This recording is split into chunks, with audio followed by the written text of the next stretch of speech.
If you want to know how to think on your feet, you need to understand something most advice on this topic gets wrong. Thinking on your feet is not a talent. It's a trained response. And the training required goes far deeper than memorizing a few power phrases or practicing small talk at networking events. Real mental agility, by which I mean the kind that serves you in a boardroom, on a stage, in a heated conversation, and even during moments of physical danger, this is all the kind of mental agility that you have to earn. And to earn it requires systematic preparation across multiple domains. Now, I'm not going to romanticize and tell you that I get it right every single time. There are some pretty bad failures I've had, but nonetheless, I know a lot about thinking on my feet because I've spent decades training for exactly these moments. And overall, I've done really, really well, even better than I ever would have dreamed possible, despite a few errors along the way. And some of those errors, of course, I've been able to analyze and make sure they don't happen again. And some of them are just downright unavoidable. Anyway, we'll get into that in today's episode of the Magnetic Mary Method podcast from magneticmarymethod.com. This is Dr. Anthony Metivier. And if you're new here and you don't know who I am, some of the experiences that I've had, they come down to being a university professor where I lectured in multiple languages to rooms of students who didn't always want to be there. And of course, to get my PhD, I had to sit for a dissertation defense in a room where some of the examiners delighted in throwing hardball questions designed to make me squirm, and in some cases designed to try to make me fail, which I did not because I could think on my feet. Then there were my years as a performing musician where I've improvised solos on stages where the set list changed mid-show. Literally, people were deciding to play different songs just out of nowhere, and I had to flow with that situation. That's a kind of thinking on your feet, even if it's with your fingers and with your musical mind. Then there's performing magic. And I've recovered from botched tricks in front of audiences who were actively trying to catch me out, frying my hands, as they say in the magic world. And then as a martial arts practitioner, I've used my training to escape 3 real-world physical confrontations without having to throw a single punch. And we'll talk about those situations today and the things that I've learned from them about thinking physically on your feet. Then, of course, there was my TEDx Talk where I had to make real-time adjustments when the audience failed to even smile at my scripted laugh lines, but chuckled substantially during parts I had not planned to be funny. And what I've learned across all of these experiences is that every domain of thinking on your feet shares one foundational requirement. It's not intelligence, it's not quick wit, it's not even confidence. Rather, the biggest lesson I've learned is that thinking quickly and responding in the best possible way comes down to the systematic reduction of your ego. Now, that might sound philosophical, but it's intensely practical, and I'm going to share why today. And the reduction of ego will become the thread that connects everything in today's podcast, from how to recall information instantly in a conversation to how to physically escape a threatening situation without freezing. And you know what? If you can't recall it instantly, you're still going to be calm and cool and collected, because it doesn't always have to be instant, even though you'll be pleasantly surprised by how quick your recall can be, thanks to what we're going to talk about. So let's dive in with an introduction to why most people struggle with the skill of spontaneously responding in optimal ways in the first place. Because, well, this might seem like a little bit of a rabbit hole, but go with me. I think you'll find it very, very useful. Sigmund Freud, he pointed out that civilization is not our natural state. Now, the book is Das Unbehagen in der Kultur, which is usually translated as civilization and its discontents. And in this book, Freud argues that so much of our inner tension comes from how our social training forces us to repress our instincts. Now, discontent is not really a great translation for the title of this book. Unbehagen means something more like unease or discomfort. So civilization and its discomforts might be a better title. And, languages and skills are something we learn. We literally have to undergo a process of discomfort to learn languages and just about anything that we learn. And it can be uncomfortable just to hear, oh, I always thought it was civilization and its discontents. And then you find out actually that's a bad translation. And this is one of the things where we are really deeply trained to be particular ways. And sometimes, even when we're corrected, we hold on to those old ways of thinking about things or those old pieces of information. And that's part of why we're so inflexible. We're holding on to the old when the new is requiring us to overwrite our memory systems and so forth. In any case, this is not meant to be philosophy, it's neurology. Your brain's implicit memory system, the part that handles automatic behaviors, gut reactions, and how you repeat social patterns you've learned from others on autopilot. This was shaped by your own life, but also millennia of environments that looked like nothing compared to a conference room or a dinner party. We're talking about the jungle. Your brain and how it operates today was shaped by physical survival, tribal dynamics, and the need to read danger before it arrives.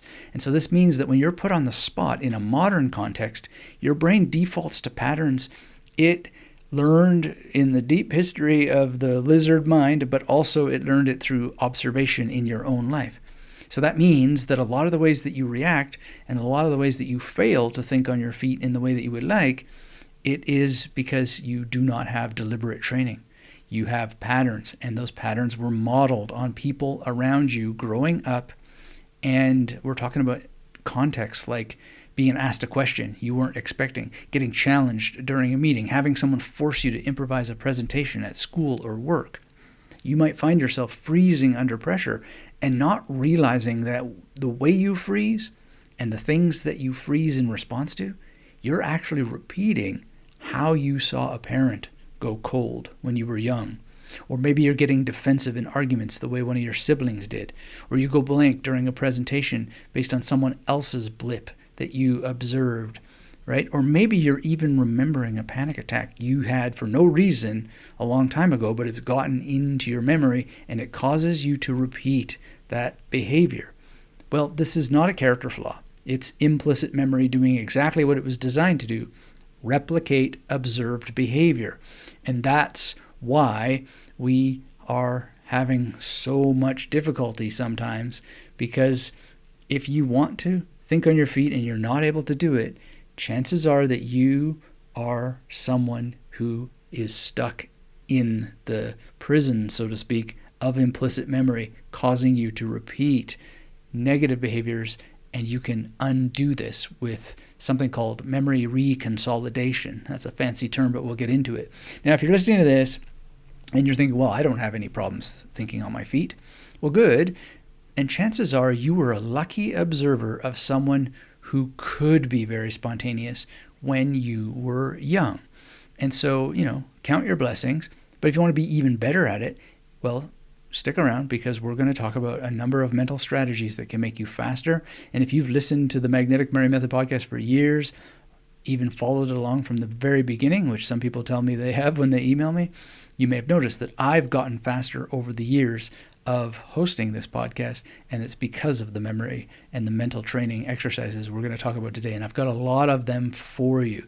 And I know this is a bit of an extended introduction and run-up, but I really want you to understand the situation. And also, you may never have looked into things like implicit memory. There's so much to learn, and you might want to, follow one of my articles about it or go and read some of the science on implicit memory. It's a very deep topic, but it's one that I think you'll find very enlightening, and it helps explain a lot about the way the world is and why it is the way that it is in terms of humans and how we behave with one another. Okay, so moving on to this idea of memory reconsolidation.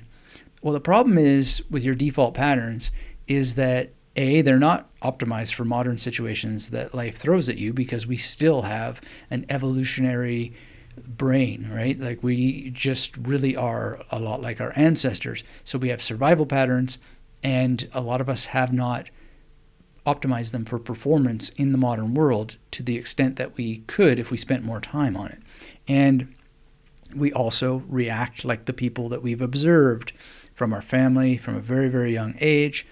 And so if we want to become fully realized beings in this world, you can do a lot. You can do so much. And neuroscientists call the mechanism behind how you can shift the hold of implicit memory on your behavior, well, I've already said it, memory reconsolidation. Now, I'm going to be disciplined and not go on a big speech about what memory consolidation is, but very briefly, it's just what happens when you sleep. Memory consolidation is, how you sleep and then your brain jiggles everything together and then the memories form. And memory consolidation doesn't necessarily have to take place during sleep. But there's a lot to say about memory reconsolidation. And basically what it is that every time you recall a memory, it temporarily destabilizes. You may have heard that when you're recalling something, you actually change the nature of memory. Well, researchers call this destabilization a labile state. And when the memory is transitioning, it can be modified before your brain stores it again. That's the long and short of it. And that includes modifying behavioral patterns. So it's not just about changing facts that you think you remembered in a particular way or autobiographical situations. It's also how you actually act in this world. So there's actually a book by Karim Nadir and Joseph Ledoux called Memory Reconsolidation, and I highly recommend going through it. As part of their investigation, what Nader and Ledoux demonstrated is that even deeply encoded fear memories could be altered during reconsolidation. And a book that I've been working on for a couple of years gets into something related to this, where I had some really bad reactions whenever I would think about certain situations from my past. And I memorized a particular Sanskrit mantra, and it totally rewrote everything. And that's part of when I really started to look into this idea of reconsolidation. Anyway, another resource is by Bruce Ecker and some colleagues, and they've worked quite deeply with memory reconsolidation therapeutically. And so if you read Unlocking the Emotional Brain, Memory Reconsolidation, and the Psychotherapy of Transformational Change, I think you'll be well served. They discovered that long-held emotional patterns can be rewritten not through willpower, but through a specific process of activating the old pattern and introducing a contradictory experience that allows the brain to recode. So when I memorized this Sanskrit mantra and then it changed how I felt about this, I just thought, this is so weird, this is wild, like this is too good to be true. But the science is explained in this book. There's another book that I read more recently that I don't know 100% that I recommend it, but it was very interesting to me because Monica Kosla, who wrote The First and Last Belief, is someone who experiences the kinds of things that I talk about in The Victorious Mind, if you haven't read that. And these are non-dual states. So I found her book very, very interesting from that perspective, but I wasn't expecting to hear her talk about memory reconsolidation in it, but she does, and she discusses how our earliest family-formed beliefs become the templates for how we respond under pressure as adults. So there's some work there based on what she does in family therapy, and I thought that was quite interesting because over the years, many people have asked me to talk about family therapy or if I've looked into it, and well, I did, but I didn't really think it was something I was going to cover on the podcast. But now I am finally covering it because essentially the reconsolidation happens when you kind of do exactly what the theory is and the outcomes show from therapeutic memory reconsolidation, which is that you don't do it through willpower, but through activating old patterns. So essentially in family therapy, one part of it is that you identify who is like your dad in your personality and you activate that person and then you create change from that basis.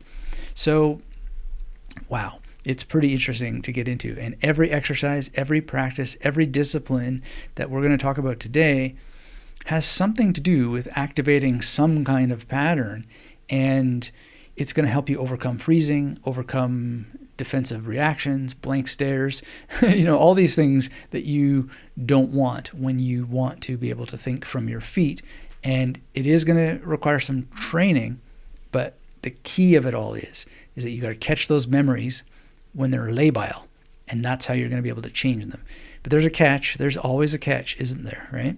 Well, one of the patterns that we know most resists memory reconsolidation is our self-image. And it's your self-image that often most aggressively defends itself against change. People literally argue for hours with therapists that they cannot change. That's just the way that I am. And I know this because I made this argument myself for years in front of my own therapist, one in particular. And I still shake my head when I think back to how that I did this, right? And I wasn't ready yet to deliberately replace my old default patterns with new ones by going through some of the suggestions that he gave to me. But it would have been so much better if I had, and the opportunity was there, and it's just so wild to me that I sat there and just turned them down. Anyway, it's something that I'm very passionate about sharing, and I know that some people just aren't ready for it, etc., but I share it anyway, and I hope that if you're in that sort of situation and you can't imagine the change, that you can just hear that it is possible and go through some of these ideas and just keep an open mind, because the day may come where you're ready for it. And then when you dive in, it's amazing how much better life can be on the other side of being stuck and trapped with being caught in a kind of set of patterns that just are not you, and they don't serve what it is that you want to be doing. And so it's a very, very exciting thing to share with you today. And it's going to take some deliberate practice, though. And if you need help figuring out what on earth exactly is involved in deliberate practice, don't worry. You can search the Magnetic Memory Method blog history and podcast and harness the power of deliberate practice, because I have gone into it in great depth in the past. Anyway, the exact training that you're going to need is going to look different depending on the context. So in conversation and debate, it may mean that you need to learn frameworks for organizing your thoughts more rapidly and practicing with real people. If it's professional settings, you may need to practice memorizing key information so thoroughly that recall becomes effortless, freeing your mind to think rather than search when you're in that kind of situation. Or if it's on stage or in front of an audience, it may mean hours of performance practice that builds a reservoir of recoveries and pivots that you can draw on automatically. And we'll talk about how to do that. If you're in physical danger, it may mean some martial arts training or self-defense training that helps you bypass conscious thought entirely and produce physical reactions that are suited to the moment that you're in. And ideally, you won't have to have any physical reactions at all. Each of these contexts has their own training methods, and we're going to go through a lot of examples today. It's going to be quite a wild ride, but I put together something for you that I think is going to serve you for life. The thing to really just understand is that your ego can interfere with all of this. But never fear, as big of a problem as the ego can be, you're going to learn today how to solve and resolve it. So let's talk a little bit more about ego. The uncomfortable truth is that the reason people freeze and fumble or fall under pressure is often not that they lack information or intelligence. It's that they're managing their self-image at the same time as they're trying to perform.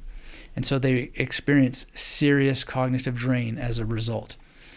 And, when you're in a meeting and someone asks you a question you don't know the answer to, your mind doesn't just process the question. If your ego is not well managed, your mind is simultaneously processing questions like, well, what would they think of me if I don't know? If I look incompetent, that's not going to be good. I might get fired. How do I maintain my status? Now, you might not experience it in those words. You might not even experience it verbally at all. But that parallel processing is almost certainly happening at some point in your brain, someplace, and it's consuming the very cognitive resources that you need for actual thinking. Now, there's another problem that a lot of people have. They have the cognitive drain of fantasizing, being witty. So it's something I have struggled with myself is, after something has happened, I sit there and go, oh man, I should have said this. And oh, if only I'd said it that way, that would have been a real zinger, right? Well, that's just taking up cognitive energy and it's not serving anything, right? And so then if something comes along and I have to be able to think on my feet, well, I'm drained from having gone through all of that, after the fact fantasizing, and then I'm just not as prepared to be responsive in the new context, the new problem that needs solving. So one of the guys who was really, really key on this is Jacques Lacan. And, he's hard to read, but it might be something worth going through at some point in your life. Anyway, he pointed out that the fantasies that we have are almost always better than the reality. And we fantasize about being that quick-witted person everyone admires. And when we do that, we're constructing this idealized self-image that the real moment is never going to live up to, at least not all the time. And you've probably heard the phrase that the gods have clay feet. And I often have this on my mind because I've met quite a few famous people in my day. And I've also had a little bit of fame, I guess, myself. Like, people recognize me on the street. And this happened not too long ago.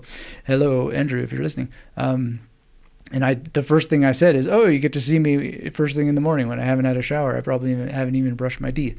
That sort of thing. The gods have clay feet, right?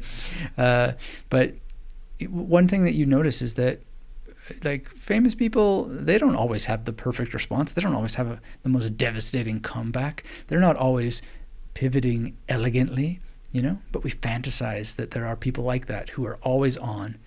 And when we don't perform like our fantasy dreams of perfection, well, we experience not just failure in the moment, but also a painful collapse of our self-image.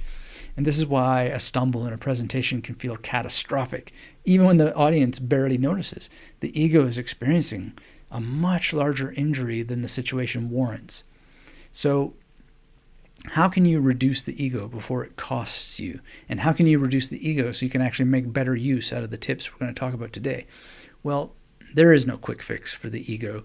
And if there's one thing I've learned, is that some of the things that I've learned that I thought that I learned really are just making my ego bigger. But nonetheless, one thing to consider is practicing in advance of needing to think on your feet.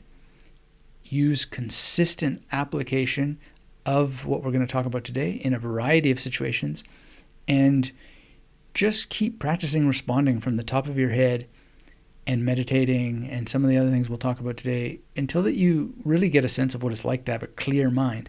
And try to work at having a clear mind be your default orientation. So this is all very challenging, and it's well worth doing. It's so well worth doing, going through it. And then once you get some traction under your feet, maintain your practices so that you can be more and more spontaneous still over time. So a powerful place to start, well, there's many, many powerful places to start, but if we had to pick just one, I think it would be some kind of meditation and just working with a mantra to help silence your mind, to start creating silent space so that when you need to react, you react from emptiness rather than the fullness of all kinds of thoughts. And a little tip about, well, let me start to talk like this. What I'm doing there is putting pauses between my words, because chances are what's happening is that you start to notice the empty space between what I'm saying. And this is very, very helpful when you get into meditation, especially with mantras. So mantras can be very, very simple, or they can be very complex. And if you had a mantra like, I don't know, Chittameva Mahadosham, often I make the mistake of going through my mantras like that, Chittameva Mahadosham, Chittameva Hi Balakaha, Chittameva Mahatmayam. But when I catch myself, I go very, very slow to start to create this space. Chittam Eva Maha Do Sham. And this creates more inner stillness, right? Now, there's a lot to say about mantra meditation, but that's just one sort of tip. And you don't have to work with mantras to do it. If you catch yourself thinking, a practice to slow down so that you can be empty in order to react more spontaneously from a space of just awareness, and then have more truthful responses in this world, is just start doing this with language, period, like your own inner self-talk. try to slow yourself down so that there are these gaps between the words. And what you'll see is you start to pay more and more attention. Now, another practice is called Stoic pre-meditation, and it was called premeditatio malorum, or negative visualization. So I'll stop pausing all the time here. But basically what you do with this premeditation, and trust me, this might not seem like it connects to thinking from your feet, but I think you'll see in a second how that it does. What you do is you deliberately imagine everything that could go wrong related to situations that regularly require your response. So, just actually deliberately, regularly visualize yourself going blank in a meeting, or stumbling through a presentation, or being publicly corrected and feeling ashamed. The actual event, when it happens, is going to lose power. And then it won't destabilize you because you've already experienced the worst in your imagination. Now that's the theory of this kind of Stoic premeditatio malorum, right? And it's kind of like the flip side of the point from Lacan that we just talked about. Whereas Lacan, is like, well, the fantasy is generally better than the reality, and so much of our mental resources is spent on fantasy, which is part of the reason why we're so stiff and unable to respond in a flexible way on the fly. Well, in this case, you've now made the reality much better than the fantasy because you're fantasizing about the negative outcome, right? Or the negative visualization. So it's counterintuitive, but it's really worth playing with as much as you can. I think I know my wife a little bit because I do a little bit too much of it out loud sometimes. And she says in Mandarin, pay, pay, pay, which is kind of just like, don't say that, don't curse yourself, that sort of thing. Anyway, it's kind of funny. But you can also take this further and modify the classic Stoic exercise in a couple of ways. So I suggest you experiment with both of these ways. So one of the things about the Stoic exercise is that you imagine situations that might happen and you do it in the most negative way possible. But I suggest you go back into the past and try to find those situations where they were really bad and transform them. So this is memory reconsolidation, right? And one thing that I've already talked about is this mantra that I memorized in a very, very bad situation I had in the past. And now I can think about that with no sting at all. And I don't know why it bothered me so much. It just did. And it may be because I observed other people who were bothered by past situations and I just couldn't get past it.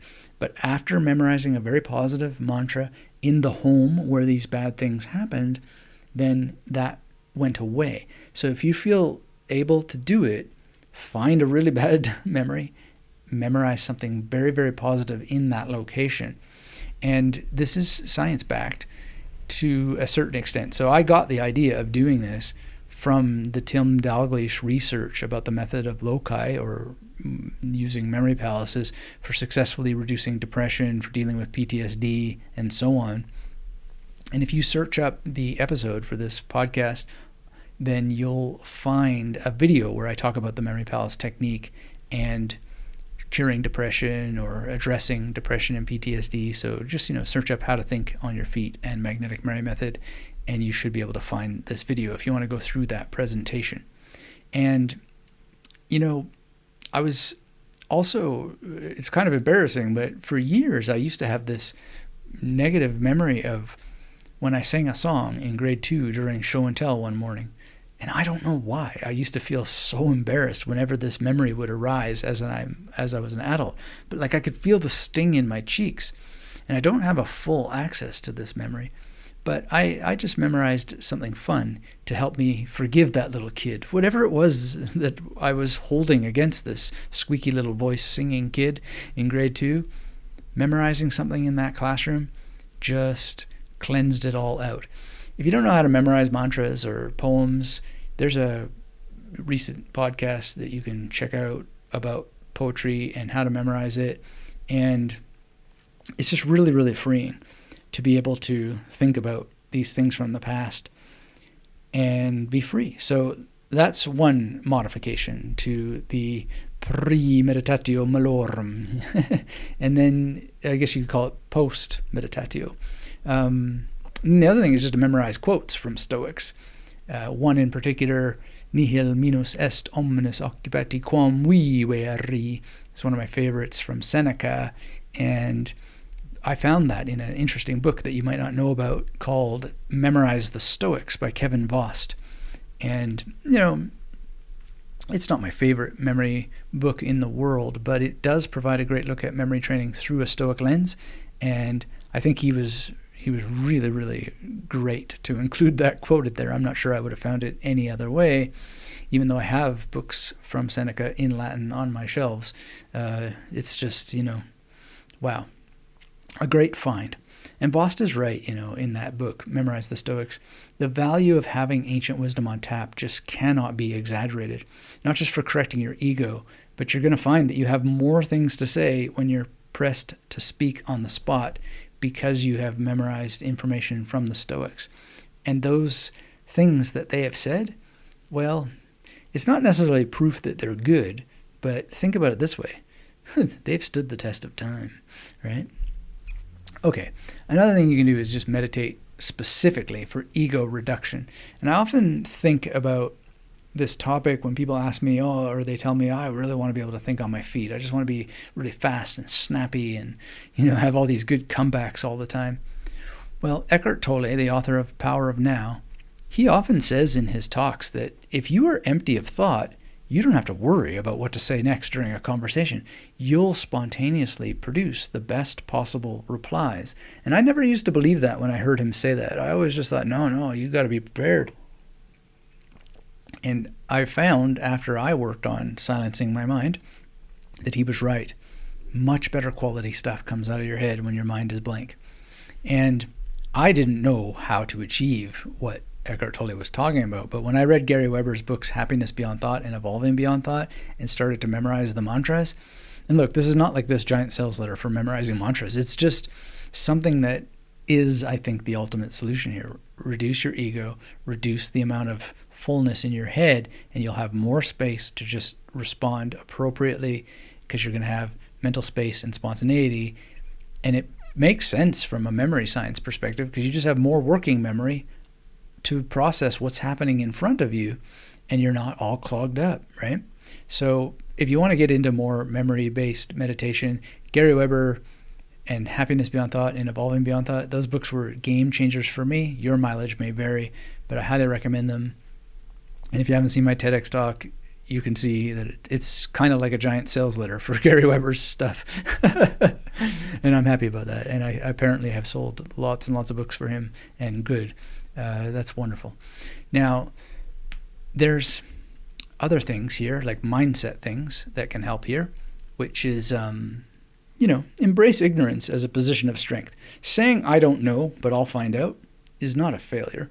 It's a demonstration of intellectual honesty that most people find more impressive than an imaginary answer, even if they're happy in the moment. When they later find out that you just made stuff up, well then, they're not going to be happy with you at all. And if your ego keeps telling you that not knowing something is a form of weakness, push back. I mean, admitting when you don't know something and then doing some research and following up, that builds trust at the same time as it builds your knowledge base.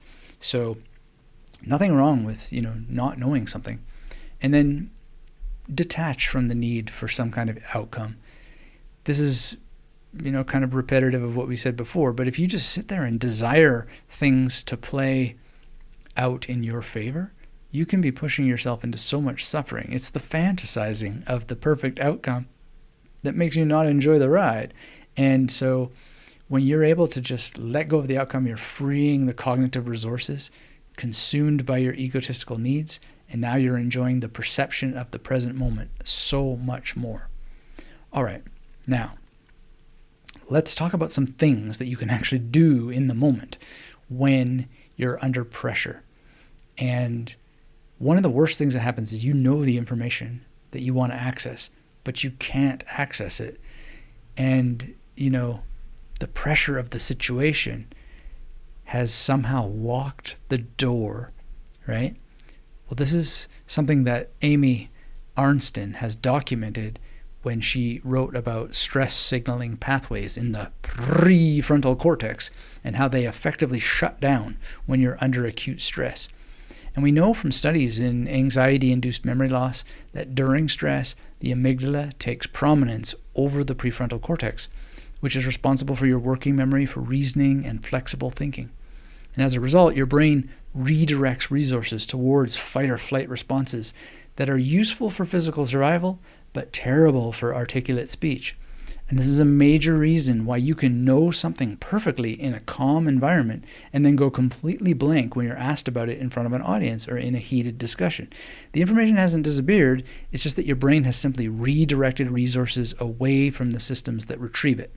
So, try the alphabetical retrieval technique when you go blank.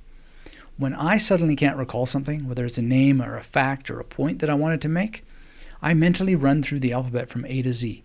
Now, this doesn't always bring back the information, but the technique works often enough to make it a reliable first move.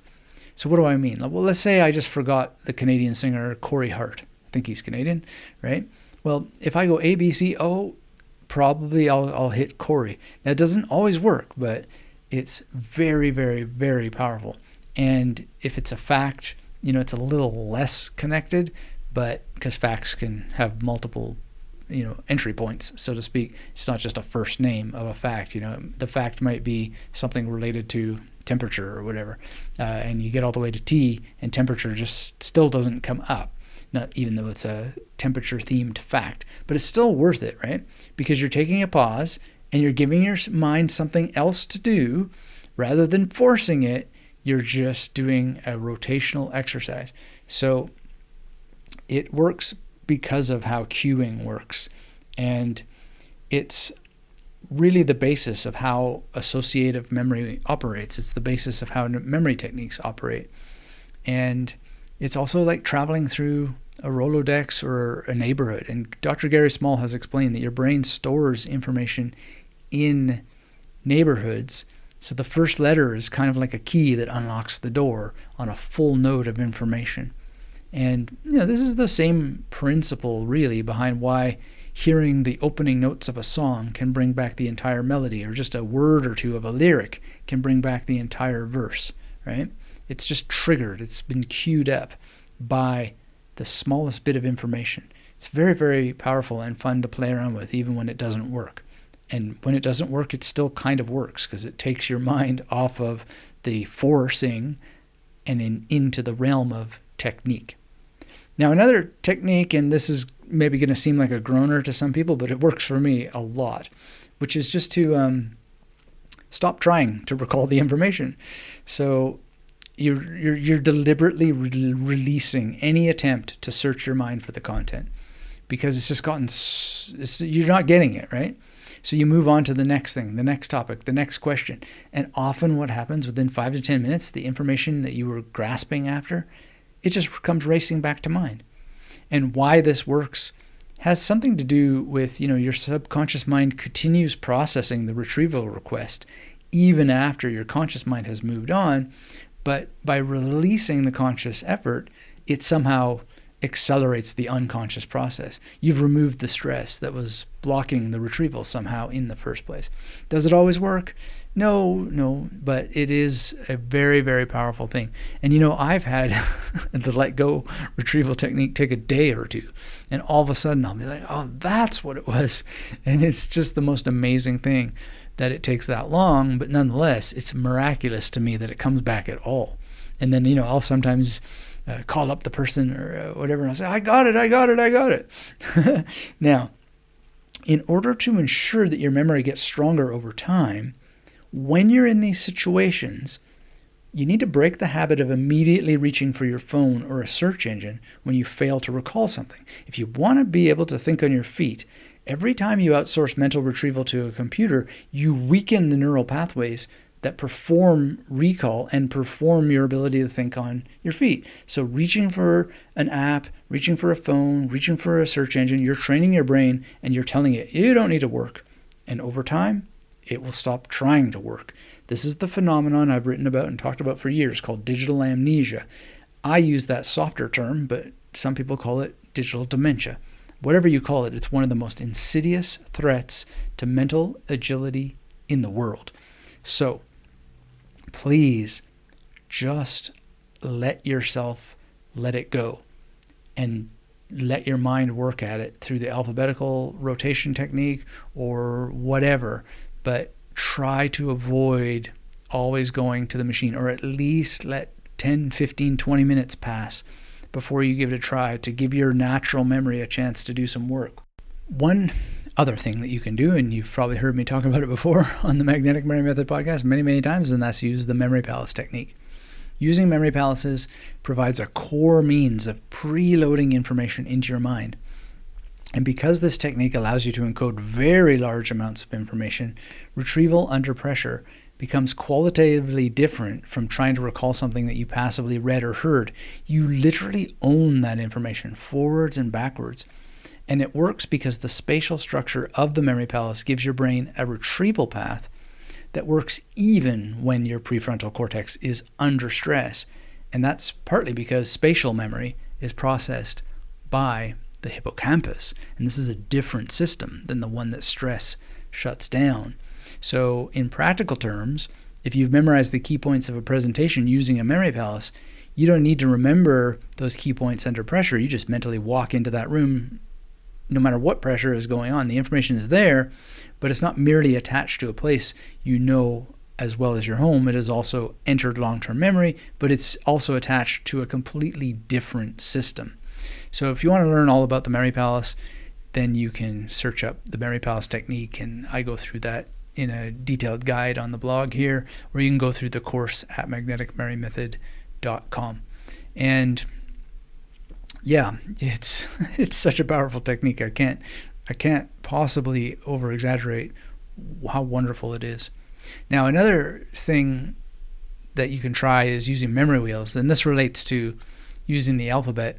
And it's different than retrieving facts and quotes and entire passages. But what about those moments when you need to synthesize information? Like when someone poses a complex question and the right answer isn't a single piece of information, but a combination of ideas that you need to assemble in real time. Well, this is where, you might remember some relevant points, but you're not able to pull them together to have 3 or 4 ideas construct themselves into a substantive response on the spot. So for this, you can consider using something that was very popular back in the day, and it's called the memory wheel. And the simplest way to use it in practice is to develop on pen or using a pen and paper a memory wheel in a circle and draw the alphabet A to Z, and for each letter you're going to assign a thinker or a framework or a principle that you know really well, or you do what I do, which is have all those things on separate memory wheels. So what that means is that A might be Aristotle, B might be a breathing technique, C might be a core value that you hold, M might be Marcus Aurelius, S might be the Stoic concept that we talked about before of premeditatio malorum. And when a difficult question hits you in conversation, instead of grasping for one perfect answer, you mentally spin this wheel and you approach the task of coming up with something to say by scanning an organized inventory of your best thinking. So one thing that I do a lot when I'm having philosophical conversations or even just solving problems with people is I'll just start with the letter A. What would Aristotle say about this? What would Georges Bataille say about this? What would Johann Sebastian Bach say, to stick with the letter B, right? What would Hélène Cixous, which starts with C, say? What would Jacques Derrida say? You may not have all these philosophers in the way that I have, but you could come up with your own sort of list of who would say X about what. And you can do it philosophically, you can do it spiritually, you can do it in all kinds of ways. But the point is just to, have a rapid fire means of ways of responding to something based on how other people have responded. So this is like the flip side of implicit memory. If you're always responding like your father, well, why not respond like a philosopher instead, right? And if you study some philosophers, well, then you're going to be able to use this technique because you'll have understanding of what their responses are, and you're going to pre-organize it into your knowledge structure with a spatial reference with this wheel, and now it's not scattered, it's actually structured. Now, it might not be the best structure in the world, and you might not like memory wheels. You might want memory squares, or you might prefer to just have memory palaces without this sort of combinatorial thing. But if you work with the combinatorial memory wheels, and there's many, many ways to use them, you're going to find that you get more agile in your brain, and that's going to help you speak from the top of your head in ways like you can't imagine. It's hard to give an exact example of this, but one opportunity to get some examples in real time is when I finally hold, which is going to come soon, the memory wheel boot camp. And we're going to build some memory wheels. You'll be able to, follow along with some exercises that'll help you build them up in the same way with the Memory Palace boot camps. We develop different kinds of memory palaces together. We're going to develop some memory wheels together. So it's going to be a lot of fun, and I hope that we'll see you there. And if you want to be notified, make sure you're on my email list by going and registering at magneticbraimmethod.com, and you will be treated to the free course. And if you need to re-register, then that's an option there for you as well. Okay, now let's talk about verbal agility and some frameworks. So one of the frameworks that I put on a memory wheel is called the WRAP technique, and it stands for widen your options, reality test your assumptions, attain distance before you make any decisions, and then prepare to fail. And you don't have to put that on a memory wheel. I just did for fun, and it's kind of cool. Another one is PREP, the PREP framework, and that stands for point, reason, example, point. And so basically what you do when you're using this is you state your position, you give a reason for your position, you illustrate it with one example, and then you restate your position. And this takes like 30 seconds to a minute, and it helps keep your replies really structured without, sounding rehearsed, but also without going, like I sometimes do, down all kinds of rabbit holes, right? So if you keep that in mind during conversations, it's just going to be wonderful for you. And you might still find that you get stumped, but frameworks are, just tools. They're not bulletproof or anything like that. You're always going to experience situations where you don't have a response, but learning things like the WRAP technique or PREP, very, very powerful.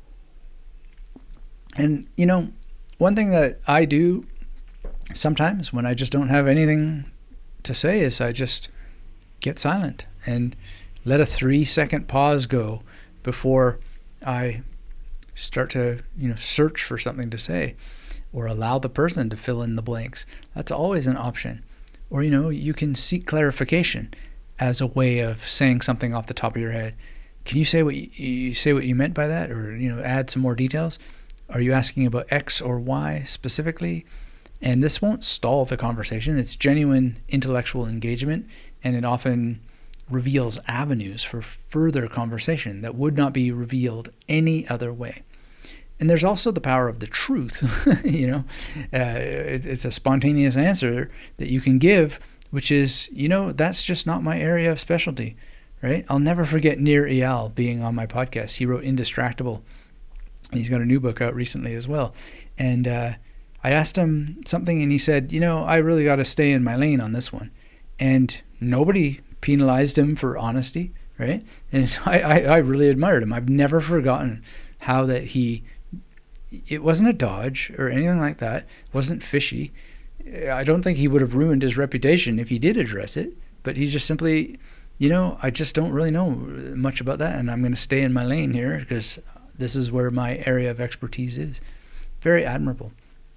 And that comes probably from awareness, right? And one thing, I'd have to go back and listen to it, but one thing is that I think he was just very relaxed, right? And often when we're stumped, our body tenses up, our shoulders rise, our jaw clenches, our breathing shallows. And this physical tension can feed back into your mental state and make any mental freezing that you're experiencing just get worse. So one thing you can do is just deliberately drop your shoulders and take a slow breath and try to break that cycle with your body. Now, another thing that you can do is practice steel manning. And steel manning, you've probably heard that term before. I don't do it nearly enough, but it is a very, very good strategy, and I'm glad that I have practiced it sufficiently enough that I can do it when I need to. But what it is, and it's sometimes called the principle of charity, it's arguing in favor of positions that you disagree with. Sounds kind of weird, totally counterintuitive, but the key is that you don't do it half-heartedly. No, you make the argument for something that you disagree with in the strongest possible terms. So one way to practice this is just get a friend to throw topics at you randomly. Don't argue your own position, but construct the best possible argument for the opposite side. And this accomplishes a bunch of things simultaneously. It forces you to think through ideas from perspectives you wouldn't naturally adopt, which is going to build your cognitive flexibility. It trains you to separate your ego from your position because you're explicitly not defending your own views. And it prepares you for actual debates because you've already rehearsed the strongest version of your opponent's argument. You know it inside and out because you've thought it through. So this is a great, great, great strategy.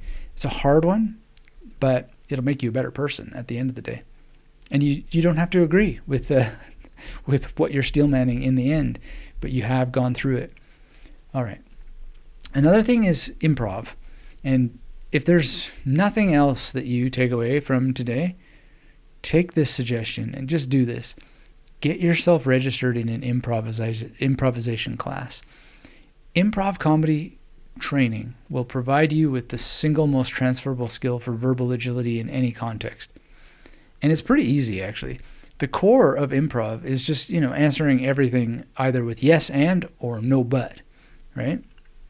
And this is actually also something psychics do often. You'll say, psychic, what is it that I need to know about the future? Oh, I want to know what's going to happen with my retirement. And they'll say, well, you have a dream of, getting, and this is not my dream, but just something that comes to my mind here, getting a yacht and sailing around the world. And then you'll nod your head, and then the psychic will say, yes, and then they'll carry on. And then if they ever get to a point where they're like, and you have a sick cat, and then you say no, they'll say, no, but a family member was sick recently, isn't that the case? And they'll just keep going until they get something, right? So it's yes and no but. Well, that's what you do in improv acting also. If you can't think of anything else to say, that's the fundamental principle, yes and or no but. And it just is an amazing training situation to accept whatever is thrown at you and build on it rather than blocking or deflecting. This is the kind of skill that you need in meetings, conversations, presentations, and debates. And I mentioned the psychic thing because when I was doing magic, I used to do these little demonstrations to sort of debunk psychics and so forth. And I even remember when I was first learning it and I was teaching at York University, doing it for students.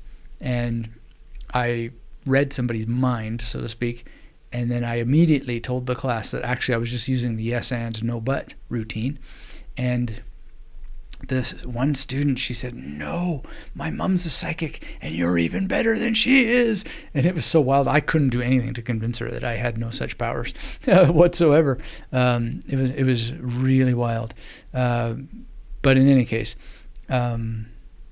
the whole thing is that if you ever try that, just be honest with people, but also keep in mind that it's a form of improv, and it's just, if you don't want to go to an improv class, just telling people, hey, I'm going to practice reading your mind here, but not really pretending that you're reading minds, and open up to them or make it clear to them that you were just practicing, and I think you'll have a much better time as a result, using this as a skill building exercise.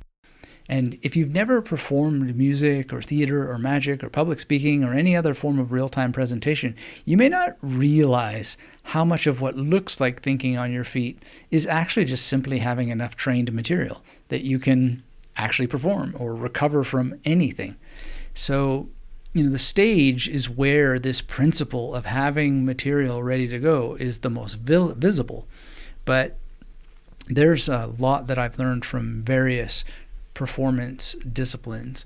So in music, music is interesting, right? Like a written piece tends to have every note specified. You practice it, you perform it, you're done.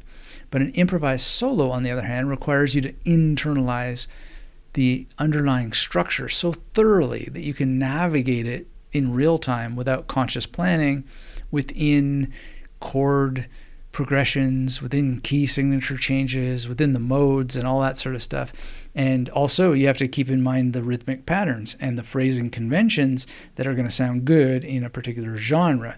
So I know a great deal about this from having done it, but the weird thing is that my musical life never really, almost never happened at all, right? In grade 5, I failed this recorder test. And I'm mentioning all this because it helps make a point. But this recorder test was given as a prerequisite for joining band class in grade 6. And the reason, I just didn't have the language at the time to use this word. They called it imagination deficit disorder, but now they would call it aphantasia, which is, I couldn't visualize what my teachers were asking me to see on the recorder instrument or on the sheet music. And then they had all these boring mnemonic sentences for memorizing notes that made no sense to me at all. I found it very difficult to imagine how that I was supposed to put these things together. And so the school's verdict in the face of my supposed failure was no band class for you. But my dad changed that one day. He rolled up to the school on his Harley Davidson. He had a conversation with the administration that I wasn't privy to, but whatever he said, it worked, and I was in. And the deal is that I had to play the trombone instead of my dream bass guitar because they thought the trombone would be easiest for me with its one simple slide. No trumpets, no saxophones, no clarinets, no French horn, just one slide to deal with. And that was great. I was happy as I could be, but getting into band class did not mean that I could play. And for the entire first year, I sat beside another trombonist, and I just, was amazed. He picked up every note like it was nothing. He learned how to play from reading the sheet music, like a duck takes to water, but I just wasn't reading the music. I couldn't figure out how to read it, so I copied his slide positions and I memorized them. And, I was reading him, not the sheet music. But then in the next year, in grade 7, the teacher gave us separate parts, and then my copying lifeline was over. And I remember sitting in a room alone with my trombone, and sweat was rolling down my face, and the sheet music was on the stand. My brain felt like wet sawdust, and I just had to learn music all of a sudden. And my juvenile brain worked it out. And I was able to finally learn the notation instead of mimicking my partner beside me. And I started seeing musical patterns from reading music. And the theory behind the notes began to click. And we were taught theory. There were tests on theory. And by the time that I was in high school band, I was just very good with theory for some reason. I got right into it. But I needed to first, go through that process of learning it. And then I was encouraged by my elementary school teacher in grade 7 to enter a sight reading competition. And, it was pretty thrilling to be playing music I'd never seen before. And I didn't do that great, but because my teacher saw how deeply I'd started engaging with music, she helped me secure a spot at the local summer school of music. And that summer changed everything. I studied with a celebrated trombonist from Canadian Brass. My skills went up substantially. And there was a solo I played during the final concert that got me asked to audition for what was called the Rube Band in Kamloops. And they used to go and perform on the paddle wheel. Anyway, I turned that invitation down because I'd finally, by that time, retired. Or I knew I was going to retire the trombone for a bass. And then I joined a heavy metal band instead. And over the years that followed, I played in many, many bands, including bands with very complex music. And eventually I realized a lifelong dream of going on tour with an established band, and that was wild. I realized that I don't like going on tour that much, but nonetheless, I'm glad that I did it at least that one time in my life, and it was fun to play such challenging music. In any case, while I was on that tour with the Outside, and I'd played with them years before. I was the first bassist and the fourth bassist, so it's a bit of a longer story than that. But in any case, while we were on that one major tour that I was on with them, I learned an important lesson about thinking on your feet that music ever gave me, and that was from the drummer Tito. And I don't remember actually missing any notes, but he was like, I think you missed a couple of notes there tonight. And I was bracing for this critical lecture. But what he said was a very important tip, and it has everything to do with the practice of thinking on your feet. He said, the real problem is not that you missed the notes. It's that you looked like you made a mistake. And if you look like you made a mistake, it is a mistake. And, still, I don't really quite remember making a mistake, but I guess I did look like I made a mistake. And from that moment on, I paid much more attention to improvising how I looked while performing as I did how I sound. And this really changed all my confidence, not just throughout the rest of the tour, but just throughout my music ever since. The odd time I'll not give a great performance musically, but nonetheless, it was a great wake-up call for a lot of things. If you draw attention to your mistakes by looking like you've made a mistake, it's going to essentially look like what it is. But back to the kind of psychic example, psychics know one thing, which is that a lot of people never remember the misses. They don't remember when you stumble. They remember all the hits. And right or wrong, that's just an important principle of life. We are often so focused when we want to think on our feet. We're focused on making mistakes, and then we wind up making more and more mistakes because our ego is causing us to flinch. And that's what people remember. They remember when you flinch, and it's because you looked like you flinched, right?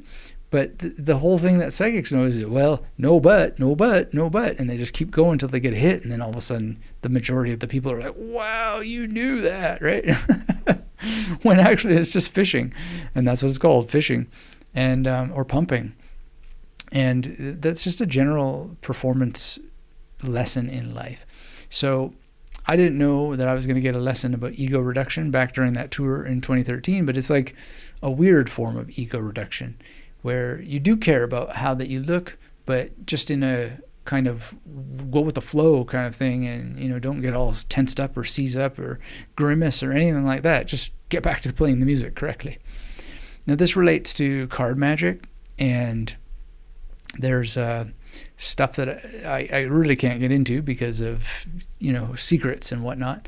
But at the end of the day, there's a lot of things in magic that I really like to do, which is this sort of subgenre called magician in trouble, where you appear to make a mistake and you build all this tension, but then there's a surprising recovery. And the audience, if you do it well, doesn't know that the mistake was planned all along and that you actually really well rehearsed it, right? And if you're having trouble acting really spontaneous in life, studying some magic can help you work on your feet. And there's just a lot to the study of magic, also the study of memorizing cards. A lot of people, and very pleasingly, have emailed me recently about memorizing cards. I've worked hard to get people into memorizing cards for years, and like remembering dreams, it seems to have been one of the less popular disciplines for memory techniques and memory training, but I highly recommend it if you want to be able to think faster on your feet, because it's a combinatory practice, kind of like a memory wheel, but in this case it's a deck of cards. So you have 52 cards, and what happens is that you think of them in a linear order, of course, but it can also be a kind of wheel. So what that means is that, let's say you have the Queen of Hearts at the top of the deck. If you cut that deck, well, now the order is the same because you've memorized it, but the Queen of Hearts now is in the middle, and the starting position is the bottom card. So it's a kind of wheel, you just now navigate it differently. And no matter how many times you cut that deck, it is something where you're practicing spontaneously, let's say spotting the bottom card, and then using your memorized deck to figure out what is the top card. So the cycle or the sequence remains the same. It's just the starting position rotates like a wheel, even though there's no actual wheel involved. So it's kind of like a conceptual wheel, but you're going to train your brain to think very quickly on your feet. And even if you just do it slowly, take your time. I mean, I was very slow in the beginning, and depending on how I feel, it's very rainy as I'm recording this. I feel quite slow and sludgy, and it's becoming the fall in Australia, and my brain always gets more in that kind of mode that we get into, and I'm just not as fast. But nonetheless, I still practice, and it is just a wonderful thing to do, even if you don't do magic tricks, just to memorize a deck of cards and practice knowing what the cards are after you cut the deck above and below various cards. So you just cut it anywhere and you move backward and forward and you change the starting positions just by cutting the deck.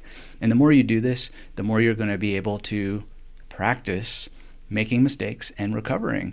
And likewise, if you take it to the level of learning magic tricks, if one trick goes wrong, you don't have to fail.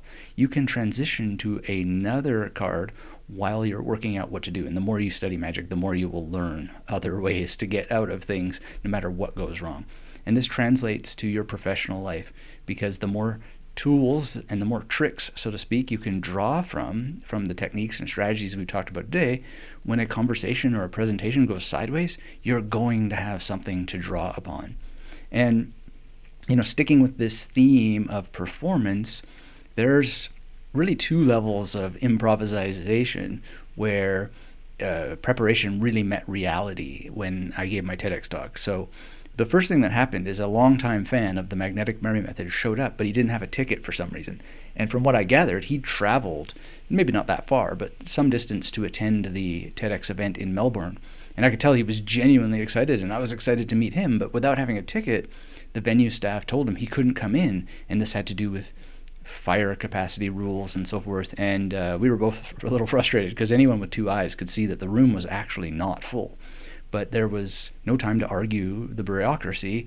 I just had to get focused on delivering the most important presentation of my career. And this is exactly the kind of moment that can derail you and make spontaneity quite difficult, because the ego rises up, your body tenses and so forth. And this is not the kind of worries you want to have right before you hit the stage, especially when it's a live audience and a camera recording you for theoretically all time, right? So these unexpected disruptions, they definitely flooded my system, and it was not the right time for them to be flooding my system. And my ego really wanted to fight for this person to be able to enter. And I did a little bit. And my ego wanted to make a bigger scene about the absurdity of all these empty seats and, the fire codes, when it's actually, there's no capacity here, really. I mean, it wasn't empty. I don't know the exact percentage anymore, but I would say it was maybe 75% full, right? And my ego just wanted to be the hero who fixed things. But thinking on my feet, I just said, hey, you know what? Maybe we can meet after dinner, or after the talk for dinner.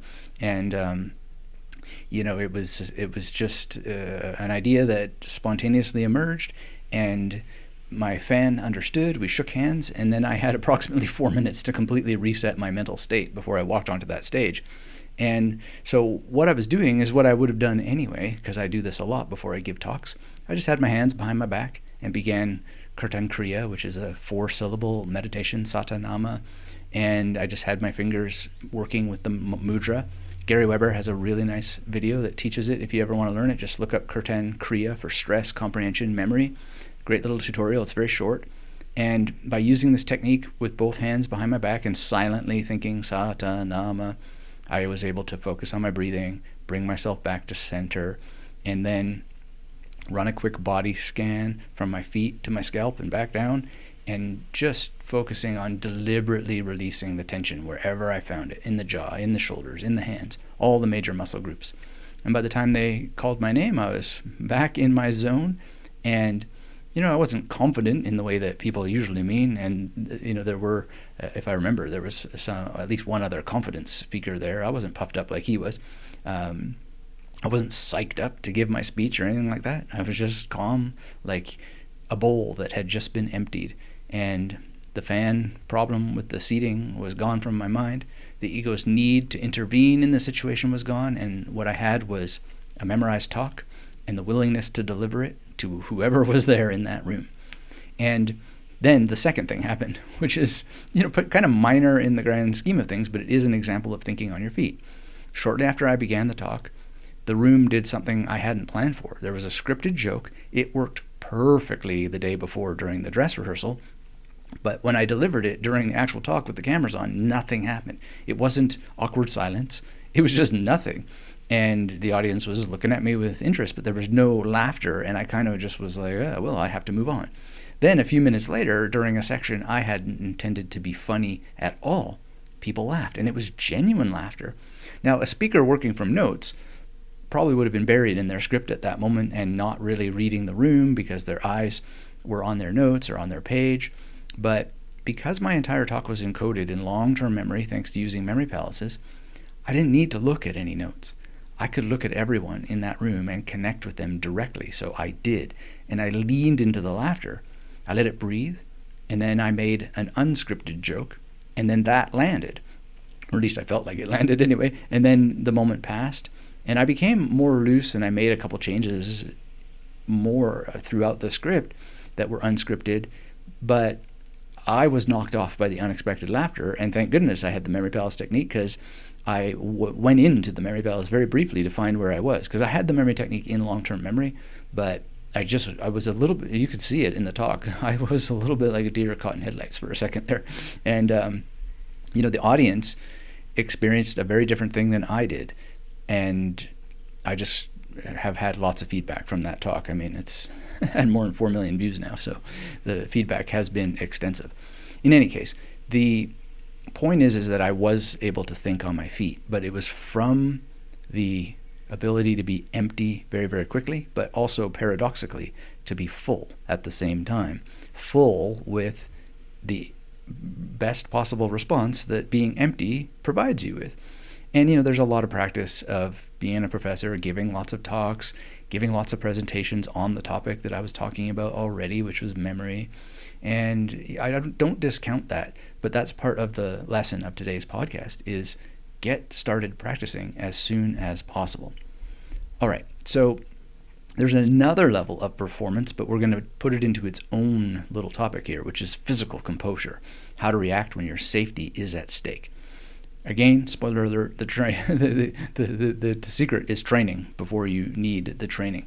But these are also situations where thinking on your feet is very, very important, but it doesn't really have anything to do with being articulate or being quick-witted.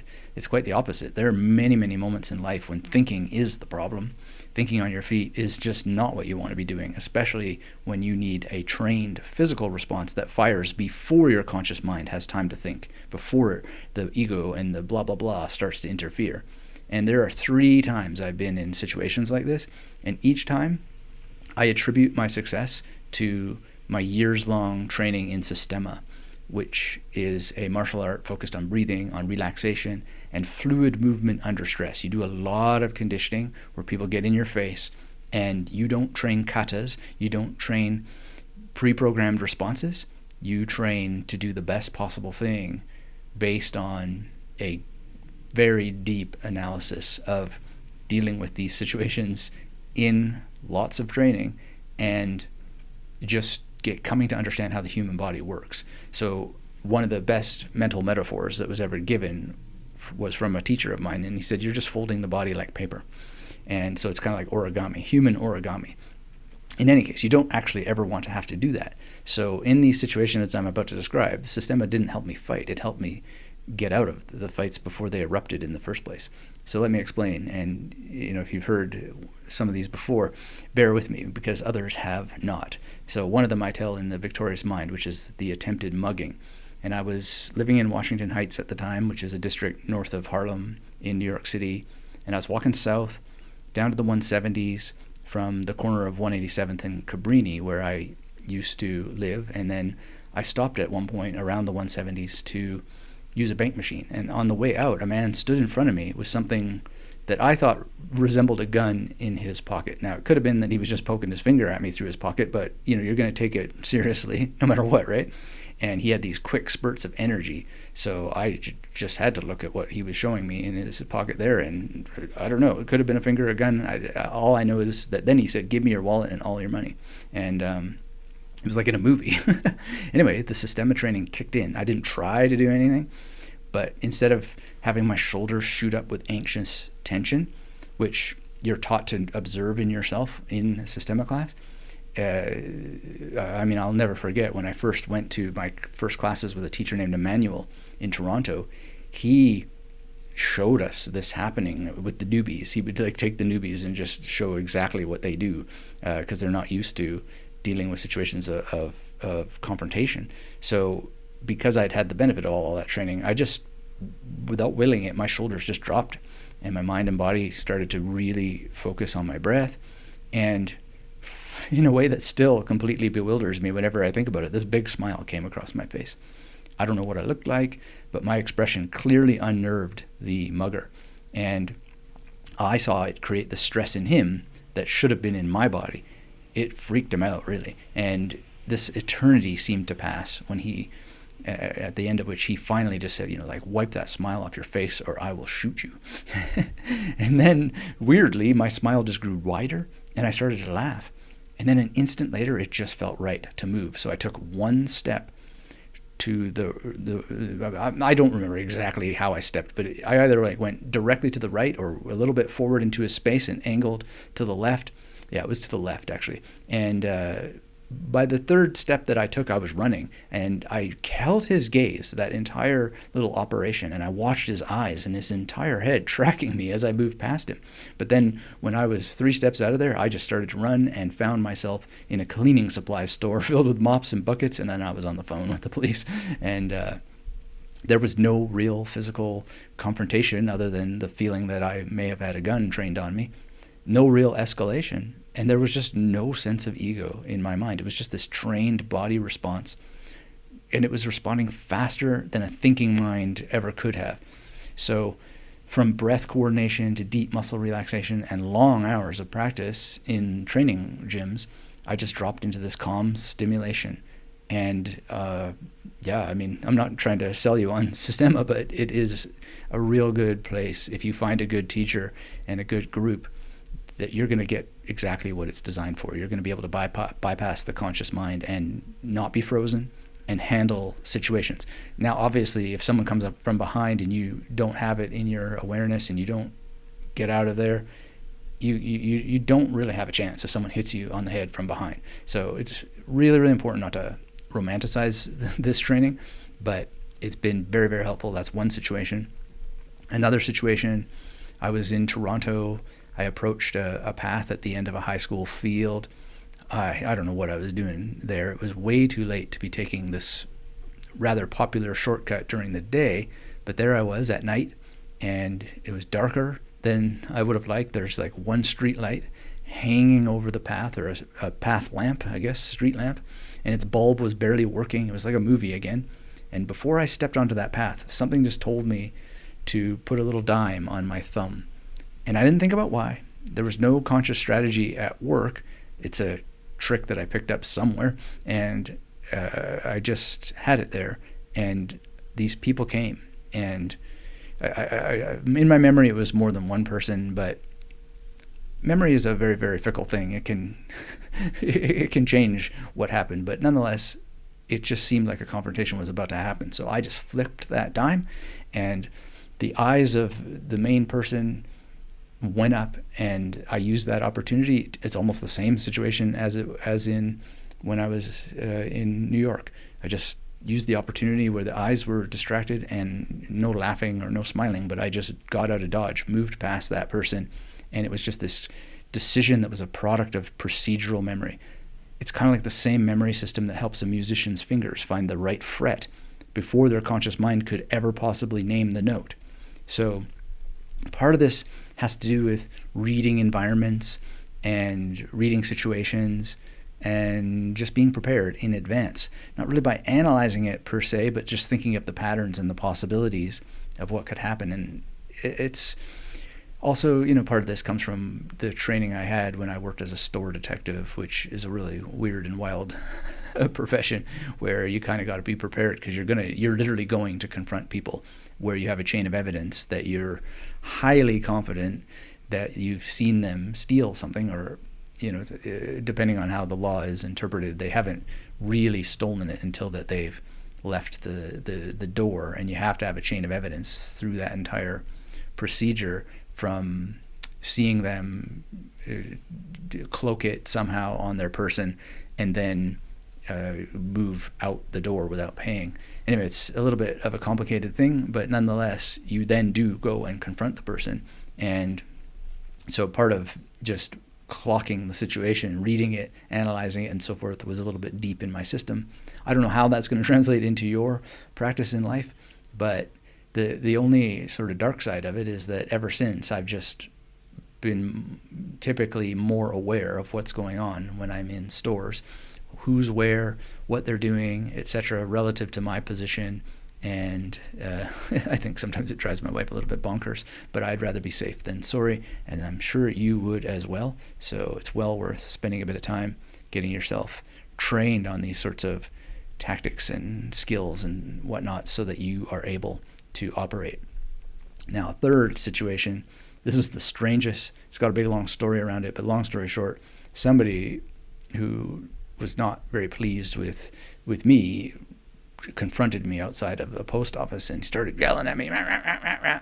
And his language was escalating, and it was a situation where it could have easily turned physical. But my response, and again, I don't know exactly where this came from other than this long period of training in Sistema, just raised my hands in this prayer gesture, my palms together, fingers standing straight up, and I kept saying, thank you, over and over and over again.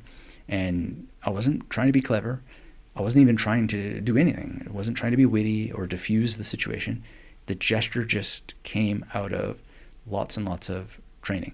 And this position, theoretically, should be quite good to block any incoming strike. It's the prayer position. It's like a natural guard because your hands are high, elbows are close, forearms ready to redirect any kind of blow. And it's not going to make you bulletproof, but it's just as disarming in a way. I could tell that it was just as disarming to this person as the smile when I was in New York. And so eventually it just like short-circuited this guy's aggression because I just kept saying thank you over and over and over again. And he's being thanked while he's on the offensive. It's so dissonant. I don't think his brain knew how to process it. So his rhythm broke, his volume dropped. He knew he wasn't going to get the best out of me somehow, so he took off. And I said thank you one last time, and he didn't thank me back. But at least he stopped, and I walked away unscathed. And then I went into the post office, and the staff there were very friendly, and they were just like, you okay? Oh, yeah. And they're like, if you want, you can leave through the back. And I was like, I'm not going to give this guy the benefit of making me afraid or act like that. Although I said, it's not a bad idea. Thank you. In any case, in all of these incidents, the pattern is identical because ego is out of the way, not trying to prove anything, not trying to win.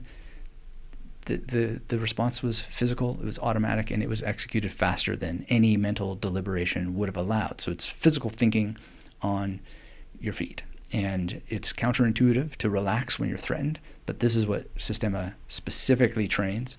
And in all of these cases, I've seen it prevent the freeze response that ego and fear would typically produce. So it's just something to consider for your own life, to explore something like that and find your own physical practice that brings together breath coordination, bodily awareness, relaxation under tension.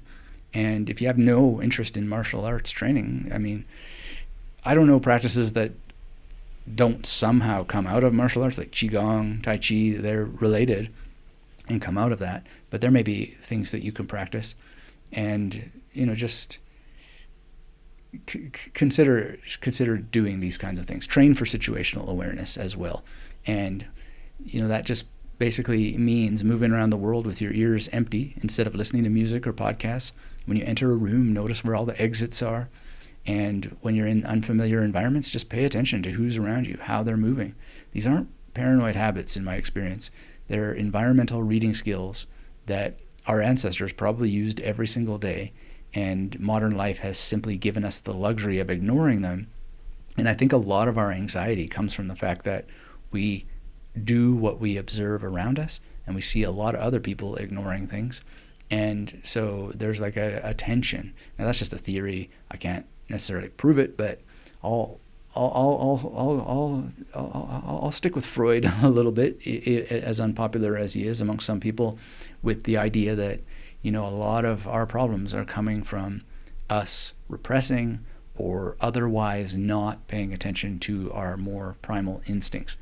To me, it's just quite logical, just based on my own experiences in life. So, in terms of just a simple practice routine where you can use your body to have more of that kind of subtle mental agility where your mind actually doesn't get in the way of how you need to respond physically, get into breathing techniques. Practice at least 2 to 5 minutes a day, and especially before you get into high pressure situations. Like before I did the TEDx Talk, focused on my breathing with the Satanama mudras behind my back. And I did a similar thing. I didn't know Kirtan Kriya or Satanama or mudras or anything like that back when I was in graduate school. But before I sat for my dissertation, I breathed, and I had something that's a little bit related to the mantra. I had an anchor where I pressed my thumb against my leg and would say, relax.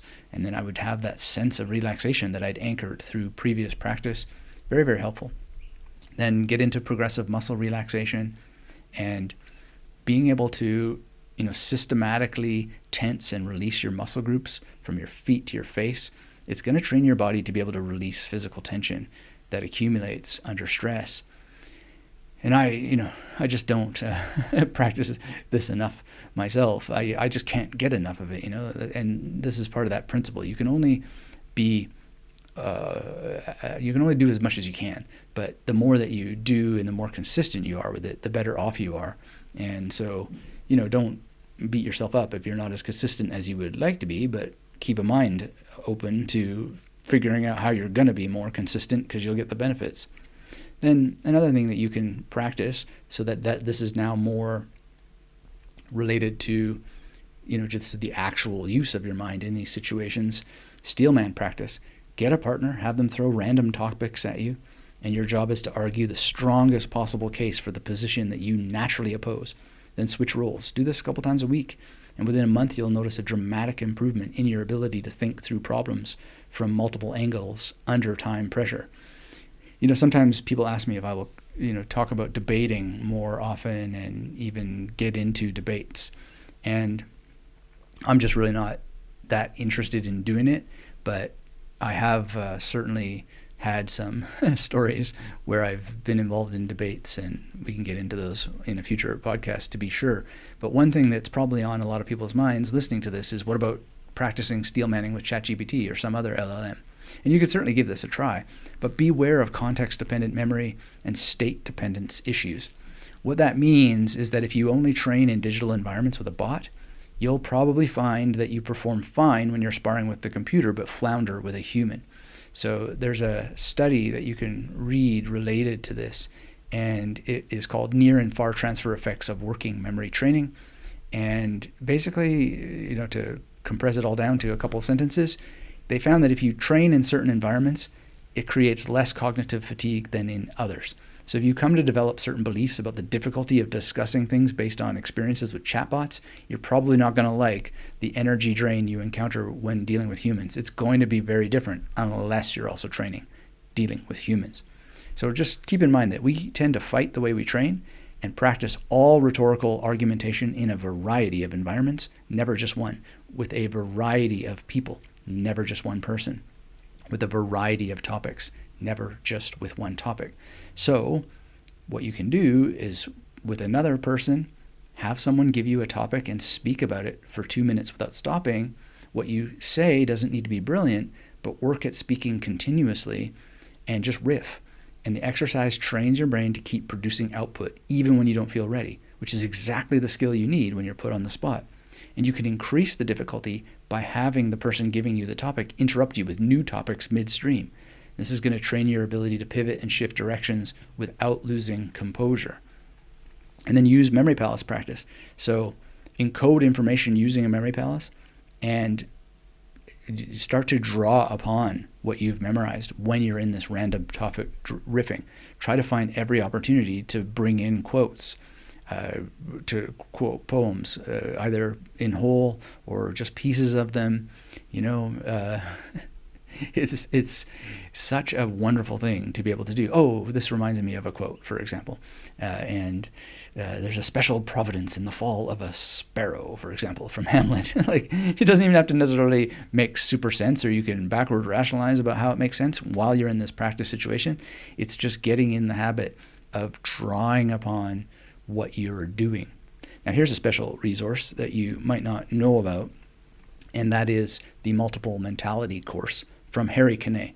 I have a detailed review of it on the Magnetic Memory Method blog, and his exercises sound deceptively simple, but they are not easy, at least not for most people. I've met one person in my life who immediately was able to recite the alphabet backwards without having any relationship to the memory training world or multiple mentality world. And I was just like, how did you do that? And she said, I don't know. I've just always been able to do it. But that's one person. Anyway, that's one thing. So recite the alphabet backwards: ZYXWVUTSRQPONMLKJIHGFEDCBA. I think I got that right. And then what you do is you pair the alphabet's extreme ends mentally. So you go A, Z, B, Y, C, X, D, W, etc. And you work all the way inward. Then you start from the center and you pair outward in reverse. These are pure concentration drills, and they force your brain to hold a structure in memory, and you have to perform various forms of recall. So maybe that's not the right way to put it, that you're holding a structure in memory. It's a sequence, and it's a sequence you already know, but you're now dealing with it out of sequence, so it's putting some strain on your memory. In any case, check out the Harry Kane review that I give, and there's a link to the PDF of the course. And Harry Kane was an interesting guy.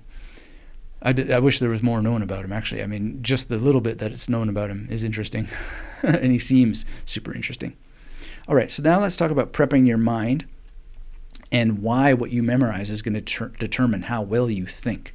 So I think it's kind of common sense that the quality of your thinking is directly proportional to the quality of what you committed to memory. So a mind that's loaded with poetry, with philosophy, with scientific principles, with historical examples, memorable quotes, and well understood frameworks that you've actually practiced is bound to produce richer, more nuanced, and more creative responses under pressure than a mind that relies on whatever it happens to recall from last week's reading, right? It's not about showing off. It's about having raw material that makes you mentally dexterous and gives you information you can use in an instant. So we've talked a little bit about memorizing quotes and poems already, but you can also apply this to memorizing a story. I won't get deep into the how of memorizing stories, but you can go through previous episodes of the Magnetic Memory Method podcast, and there's one about memorizing stories. And I've just done this, and it's so powerful, and I just can't get enough of it. The more poems that I memorize, the richer my little mental palette becomes. And you don't necessarily even refer to them, but you have them in the mix. So it's almost like we are GPTs, proto-GPTs, and the more that we have in our training set, the more we can produce unique and original content. So memorize poems, passages of verse, and entire stories. If you want to get dexterous on your feet for giving speeches and actually deliver them with gravitas, seek out and study speeches from people like Churchill, Lincoln, Martin Luther King Jr., Marcus Aurelius. In many cases, you can find audio recordings of the actual person, or actors, or audiobook narrators performing them with some serious depth to them. And then you can work on your actual being able to imitate various people. I only really have one imitation I do, which is one word, which is wow, which is Owen Wilson, right? Is that what his name is? I think so. Wow. And I don't even know that I do it particularly well, but I get a kind of a pleasure out of it. And it's interesting to imitate and work on imitation. And I fail at it. I don't really do any imitation well, but just the practice of it is really, really important. And also, like with accents, and I don't do any very good accents at all, but I practice once in a while, and how they come off is just for my practice. I'm not actually trying to convince anyone of anything, but it is something that's fun to do, and sometimes gets a laugh out of people when I do it for people, but really it's just my practice of being able to respond in different contexts. But then when I do Shakespeare, I'm a little bit more serious about it, and I often think when I recite Shakespeare of James Earl Jones, because I saw him on a DVD do a performance of King Lear, and I think that was in New York, and if you ever have a chance to see it, it's a really good version of King Lear. And it just has a bit of quality issues because of the history, the historical period. I think it was in the 70s or something it was shot, so it's quite grainy and whatnot. But if you just think of his voice, I sometimes keep his voice in mind when I'm quoting Shakespeare. So, things like, why? I have not another tear to shed. Besides, this sorrow is an enemy, and would usurp upon my watery eyes and make them blind with tributary tears. So, I'm just not imitating him per se, but I have him in mind to bring this sort of level of gravitas. And you can do that kind of thing too. And look, it's not going to necessarily directly translate to you being able to think on your feet, but it's going to influence it. It's going to color it. It's going to bring it flavor. So those kinds of practices are very, very powerful. Learning to tell jokes is another thing. It's like improv. And, jokes have pretty simple structures. The setup establishes a expectation. Then there's a twist that violates the expectation. And then the punchline usually resolves or violates the expectation in some surprising or ironic way. And I don't have a big pile of jokes, but the ones that I do are not appropriate for the podcast, that's for sure. Except for, why did the cowboy take a hammer to bed? To hit the hay. I know it's terrible, but I love that one. Anyway, so those are some practices that you can do, and really to compound it all, memorization and parroting and reciting from memory and having actors in mind while you're reciting Shakespeare, that's all one thing. But you want to compound it and tamp it down using reflective thinking practice, journaling, and rereading books, and transforming the knowledge so that it's even more dynamic and it's more of an intellectual resource because you've drawn upon it. And then later, when you need to draw upon it in real life, you're going to have greater ease because you won't feel like you've been put on the spot. You will feel that you're prepared for the moment.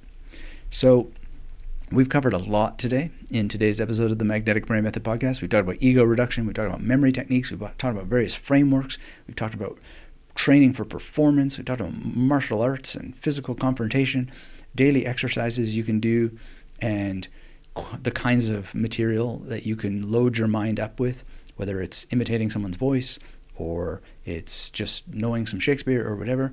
And now I want to end with a repetition of the paradox that we started with. The goal is not to think faster. It's to create the conditions where you don't need to think at all, and you produce the best possible response. And it's a paradox because you want to think on your feet, but to be effortless, you've got to be at the present moment. And so I'm not just talking about the musician who plays a transcendent solo. I'm talking about being able to know which notes to play without thinking about them, right? And the martial art person who evades a strike is not sitting there thinking about which direction to move. Maybe in memory, you have a hard time thinking, did I go left or right? But in that moment, you don't think about it. You just do the best possible move. Like the speaker who delivers a perfect response to an unexpected question. You're not thinking about what to say. You're drawing upon deep preparation. But if you do pause to think about what to say, you do that in a way that is explanatory at the moment that you're doing it. You say, let me just think about that a little bit because this issue is quite complicated. Maybe you could add some nuance. So when you use the word and then you ask for someone to clarify what that word is, you will be able to do that if you train to do that. In each case, we're talking about having the right response emerge from a place that's actually beneath conscious thought and from a place where the preparation started a long time ago. So your practice has quieted your fantasies, both positive and negative, and what remains is a mind that is prepared well enough that it can perform and meet the situation. And so what I'm saying is a very common bit of advice in the world of mindfulness and meditation, and it really just describes the experience of being full by being empty, receiving the moment as it actually is, not as your ego or your mind wants it to be, not as your fears or your anxieties are worried things might happen if things go wrong. You've just completely emptied your mind of the noise of all that stuff. So if today's episode has shown you anything and you found it useful and helpful, I would encourage you to get involved in the Magnetic Memory Method world. Get my free course if you don't have it already at magneticmerrymethod.com, and stay tuned for a notification of an upcoming live boot camp. And we're going to go deeper into how we're going to spend time on you actually developing these techniques and these tools from the world of memory techniques, so that your mental, your verbal, your physical, and your philosophical foundations are amped up in your memory. Not good memory as some vague trait, but trained memory. The ability to encode and store and retrieve information on demand under pressure in any context. And if you want to start building that foundation, well, like I said, come visit me at magneticmerrymethod.com. And also, if you haven't already, consider reading The Victorious Mind for some more nuance on everything that we've talked about today from the memory and meditation perspective. So, I hope you enjoyed, and I hope that you're ready to stop worrying about what you're going to say next and start training so deeply that the right response arrives on its own. And remember, the thread here between every performer and everything that anybody who is very, very solid on their feet, it's the same thread. You don't rise to the level of the moment. You fall back to the level of your preparation. And so start prepping now. You won't regret it. So thanks again, and until we have a chance to speak again, come visit me at magneticmerrymethod.com and keep yourself magnetic.